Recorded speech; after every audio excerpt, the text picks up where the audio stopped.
पूजा पाठ करते हैं। उसके बाद में एक बिलाई वाली रस्म होती है जो सासू माँ करती है। ये वाली रस्म भी कंप्लीट हो जाती है। उसके बाद में तोरण मारने से पहले बाकी औरतें दोनों दूल्हों की खोंची भरती है, साथ साथ में तिलक भी करती है स्वागत में। एक ने तो भाई सब पैर भी छुए थे दोनों भाइयों के, देखो इसने छुए थे पैर, ये पता नहीं क्या लगती है। तो ऐसा दुल्हनों की बड़ी बहन, इसका नाम है प्रियंका, इसका नाम भी पता चल गया हमको। हमारे समाज में वैसा दिन की बारात कर रखी है तो दिन में ही ले गए थे बारात को। धीरे धीरे कार्यक्रम आगे बढ़ता रहता है तिलक लगाने का। उसके बाद में हो जाता है वैसा तोरण मारने का टाइम। तो पंडित जी बोलते हैं कि अब तोरण मारो भाई साहब। हमने तोरण भी काफी ऊंचा लगा रखा, तो पंडित जी बोलते हैं कि लड़के को उठा लो। लड़का वैसा तोरण मार देता। छोटे वाले की आवाज सुनो।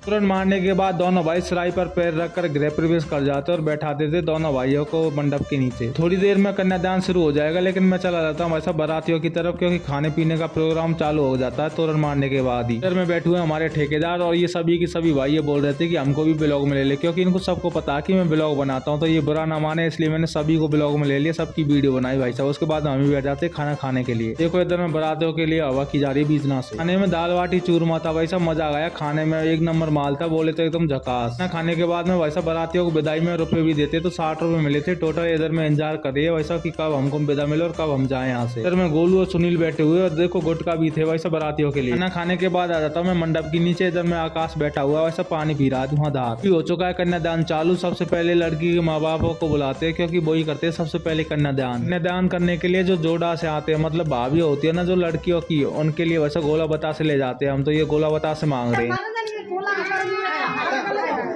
कन्यादान प्रोग्राम चालू है। वैसा जो जोड़ा से आते हैं कन्यादान करने के लिए, उनको गोला बता से भी दिए जाते हैं हमारी तरफ से। इस लड़की को मैंने बोला कि कैमरामैन की तरफ देखो, तो ये क्या बोल के गई है देखो।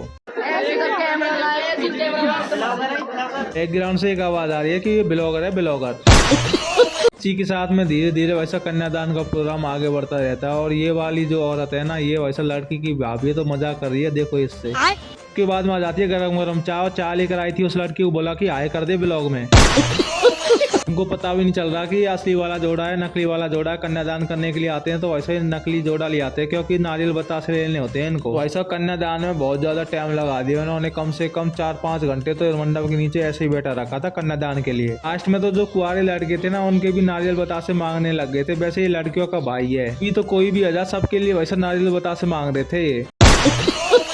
कन्यादान का प्रोग्राम हो जाता है खत्म। उसके बाद में लड़की के माँ बाप काका काकी को बुला लेते हैं और पंडित जी लग जाते हैं वैसा मंत्र बोलने के लिए, पूजा पाठ करने के लिए, और लग जाते हैं वैसा फेरों की तैयारी करने के लिए। पंडित जी पता नहीं अब कहाँ से आए, कन्यादान के टाइम पे तो बिल्कुल भी नहीं थे, अभी दूसरी शादी में गए होंगे शायद। थोड़ी देर बाद वैसा फेरे पड़ जाएंगे, उसी की तैयारी चल रही है। और इन्होंने इतना नेक मांगा, कभी लकड़ी का, कभी नाई का, कभी पंडित जी का, कभी किसी का, उसी के ऊपर बैच चल रही है वैसा जीजाजी इनमें।